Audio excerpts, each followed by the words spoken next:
اب ایک واقعہ آپ کے سامنے عرض کرنا چاہتا ہوں کہ خراسان کے اندر ایک شخص رہتا تھا۔ اس کے پاس مال و دولت بھی بہت زیادہ تھا اور وہ سخی بھی بہت زیادہ تھا۔ ہر سال حج کرنے آتا تو وہاں پر ایک سید زادے کی خدمت کیا کرتا تھا، ان کو کچھ اشرفیاں دے دی، مال و دولت دے دی، ہر سال اسی طرح ہوتا۔ تو اس سید زادے کا ایک مخالف بندہ تھا، اس نے اس خرسانی شخص کے ذہن میں یہ ڈال دیا کہ یہ جو آپ مال و دولت دے کے جاتے ہو یہ غلط کاموں کے لیے استعمال کرتے ہیں۔ تو اس شخص نے وہ مال و دولت دینا بند کر دیا۔ ایک سال گزرا، وہ پریشان ہوئے۔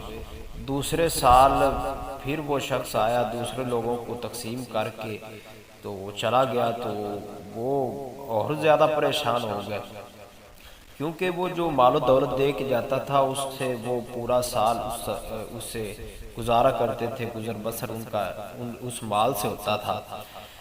اب جو تیسری مرتبہ جب آنے لگا تو رات کو خواب کے اندر سرکار مدینہ صلی اللہ علیہ وسلم آپ کی زیارت ہوئی۔ آقا علیہ السلام نے ارشاد فرمایا کہ تو نے ہمارے بیٹے کو امداد دینا بند کیوں کر دی ہے؟ تمہیں ایسے کرنا نہیں چاہیے تھا۔ اب وہ بندہ جو تھا صبح جلدی سے اٹھا، پریشان تھا کہ آقا ناراض ہو گئے ہیں، تو جلدی سے اس نے ایک تھیلا لیا، تھیلے کے اندر اس نے اشرفیاں ڈالی، تقریباً 600 اشرفیاں اس نے ڈالی اور اس کو علیحدہ رکھ لیا۔ دوسرے لوگوں کے لیے مال جو تھا وہ علیحدہ تھا اور وہ سید زادے کے لیے علیحدہ رکھ لیا۔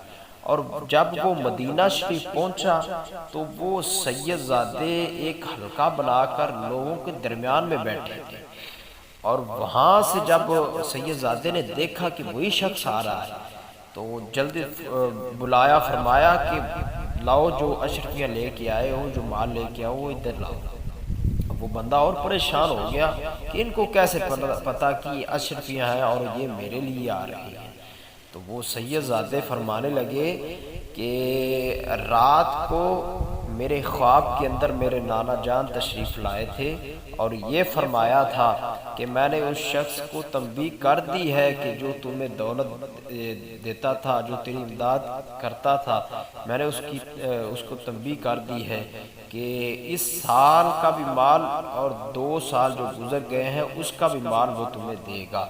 تو رات کو سرکار میرے خواب میں تشریف لائے ہیں، میرے نانا جان میرے خواب میں تشریف لائے اور مجھے یہ خبر دی ہے، تو لہٰذا یہ مجھے اشرفیاں دے دو۔ وہ جو شخص تھا اس نے جلدی سے سید زادے کو وہ اشرفیاں دے دی اور پھر ان کے ہاتھ پاؤں چومنے لگا اور بوسے دینے لگا اور معافیاں مانگنے لگا کہ مجھے معاف کر دیجئے، مجھے معاف کر دیجئے۔ بات کرنے کا مقصد یہ ہے، واقعہ سنانے کا مقصد یہ ہے کہ ہمارے آقا و مولا صلی اللہ علیہ وسلم قبر کے اندر بھی امت کی غمخواری فرماتے ہیں، قبر کے اندر بھی حضور علیہ السلام امت کو نہیں بھولتے۔ اگر کوئی امتی پریشان ہے تو اس کی پریشانی کو بھی دور کرتے ہیں، اگر کوئی امتی میرے آقا علیہ السلام کا امتی کسی بھی تکلیف کے اندر مبتلا ہے تو آقا اس کی تکلیف کو بھی دور فرماتے ہیں۔